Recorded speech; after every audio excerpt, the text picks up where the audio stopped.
This is probably a lesser known story to some of you guys, but this is absolutely wild. Roald Dahl, and he was the original. Well, he's a writer, was a writer who wrote probably dozens of books, right? Dozens, if not hundreds of books, children's books mostly. Who wrote Willy Wonka most famously.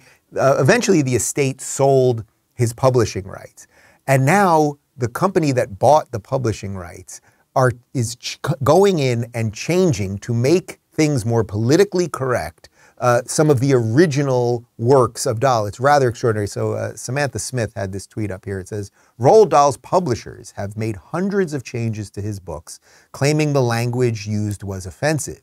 If you think this sounds like something straight out of 1984, it's because it is.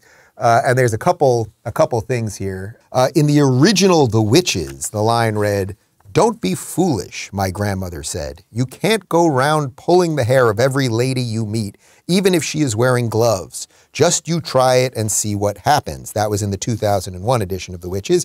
In the 2022 edition, it's been changed. "Don't be foolish," my grandmother said. "Besides, there are plenty of other reasons why women might wear wigs, and there is certainly nothing wrong with that." I'll just give you one more in the middle. Also from, I'll give you the bottom one, from Matilda, which was a great movie, by the way, great kids movie. She went on olden days sailing ships with Joseph Conrad. She went to Africa with Ernest Hemingway and to India with Rudyard Kipling. And here's the new one. She went to 19th century estates with Jane Austen. She went to Africa with Ernest Hemingway and California with John Steinbeck. The point is, whether you think that these changes are cataclysmic or not, this is how art changes. This is how we put our not our values, but the values of a really rotten society on works of the past that actually were pieces of art. And if all of this, if Matilda and the Witches don't affect you, well, yes, I said he wrote Willy Wonka. This is wild. Remember Augustus Gloop? Remember the fat German child who fell in the river of chocolate, got stuck in that pipe, right? Very sad story, okay? I think he ended up in the not the mushroom room, the marshmallow room. Horrible, okay? Augustus Gloop. They are no longer going to call him fat. Instead, he will be described as, what is it here? He's going to be described as enormous. He will not be fat, according to the Telegraph. And the Oompa Loompas are no longer small men, they're small people, because we wouldn't want to offend a female Oompa Loompa, not that anyone knows what a female is.